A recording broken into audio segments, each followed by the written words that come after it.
Hi folks, thanks for joining me for this week's river tutorial. What you see in the vise is an emerging LDO. So without further ado, let's get into it.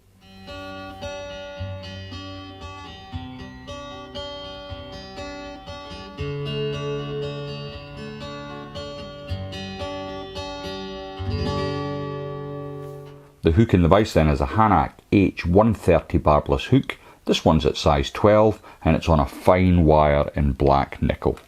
The thread I'm going to be using today is the Fish On Ultimate Tyne Silk and it's olive green. Now the first thing to do, as always with the silks, is a tiny touch of super glue onto the shank, and then we can just spread that along the shank. I've cut in just behind the eye and I want to get a bed of silk down to approximately where a barb would be on a hook. I can then come in with my scissors and remove my waste. Now the tailing for this fly, I'm using some of Troutline's Coq de Leon. I'm not going to attempt to pronounce it in Spanish, but you can see the name at the bottom there and I'll write that in the description below. So I've got a feather that I've been working away with here, and what you want to do is take approximately 5 to 6 feathers, and that needs to be about the length of the shank. And I can come in with my silk and capture that all in. I'm not going to worry about the raggedy ends, I'll just cover that up. And I'm just going to make sure I've got the right length at the bottom here. Don't be overly concerned with thread wraps either at this point. And I'm going to bring my thread up to about 1/8 of an inch from the eye of the hook. And before I do anything else, I'm going to add a little bit of wax to about 2 centimeters of my thread.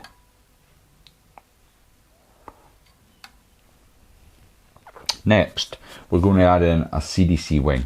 Now, in the normal scheme of things, I'd have preferred natural CDC, but I'm running a little bit low on the natural stuff, so I'm going to be just using some of the Troutline's dyed brown. It does the same job. The fish don't see this part of the fly anyway. But I've stacked together about 5 plumes. You know, a lot of people say, oh, you only need 1 plume, you only need 2 plumes. I think you need at least 5 plumes if you want something that's going to be quite robust and last in tumbly water. So I want my wing to be just a little over the length of the shank. So I'm going to lay that on now, and I'll get a loose pinch and turn on top. Just bring everything onto the top of the shank. Once you're happy it's sitting right, you can then get some heavier thread wrapped round, but just make sure it's sitting how you want it. Now lift up this tail end, and what you want to do is cut it at an angle, because this is going to help with making your tapered body. So as you can see, I've got the waist of the CDCs coming off the back there, and as I come down with my thread, that's making a lovely taper for me, which is just what I wanted. You might have to do a little bit more work in regards to the taper. I've just got, it's a little bit more pronounced at that bit than I'd like, so I'm just going to work on that a little bit with my thread. I'm going to bring that all the way up, pull everything back, get my thread in front of the eye, and then I'm quickly going to detach this thread. Just get a couple of 2 or 3 turn whip finish just to remove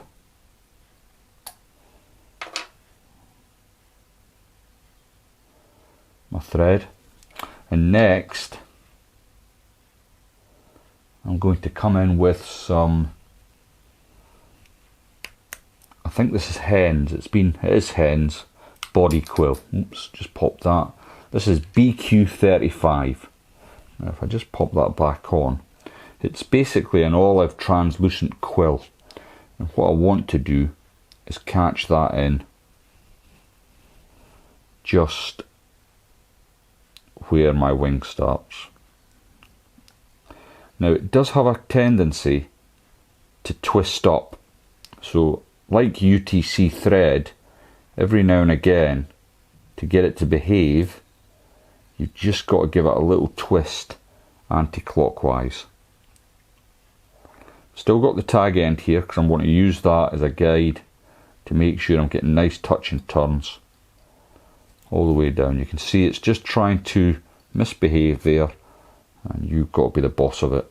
Give it a twist. When you get near the bottom, you can remove the rat's tail and then come down to the point, and then you can start working your way back up. Same going back up. If it starts to twist up on you, simply give it a twist anti-clockwise, get it out of the way.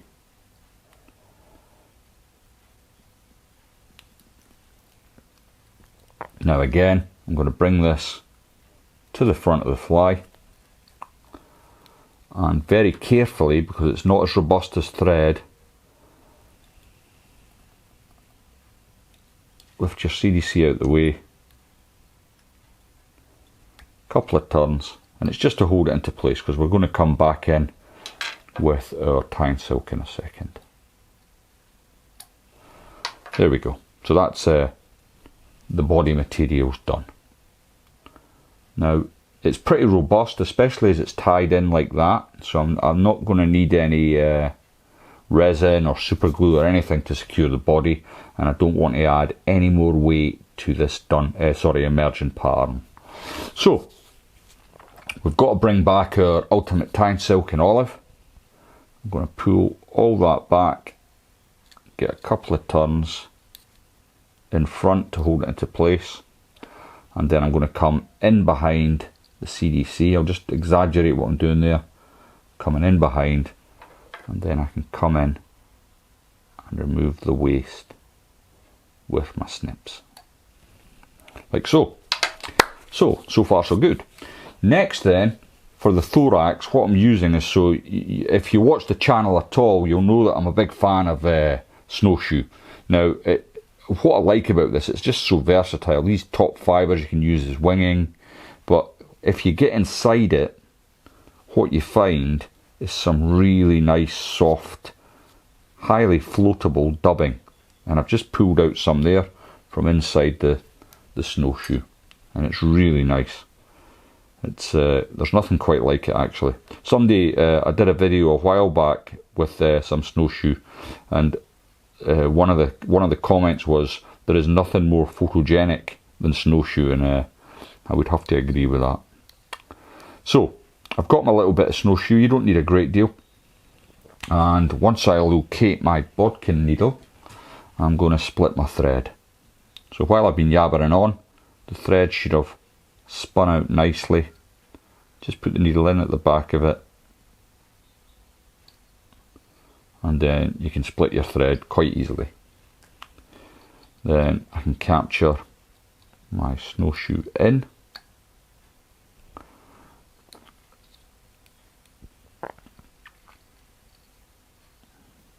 Now this is an out and out emerging pattern. You know, the body is going to be under the water, and what you will see on this occasion is the brown CDC sticking up, helping it to float. I'm just thinning out my brush a little, and then I can come in behind,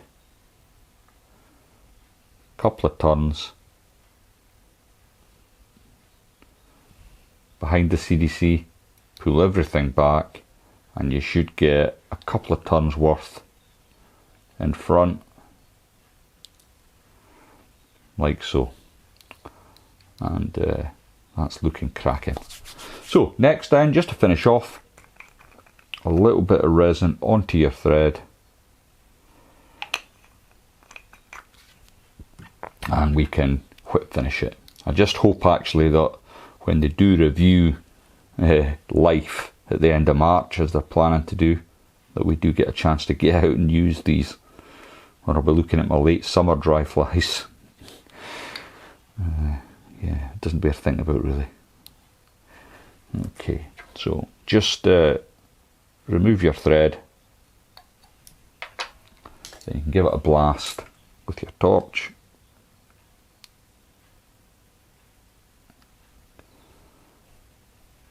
And that is good to go. I'm fairly pleased with how that's turned out actually. If you haven't subscribed to the channel already, please think about clicking the subscribe button. I would really appreciate your support.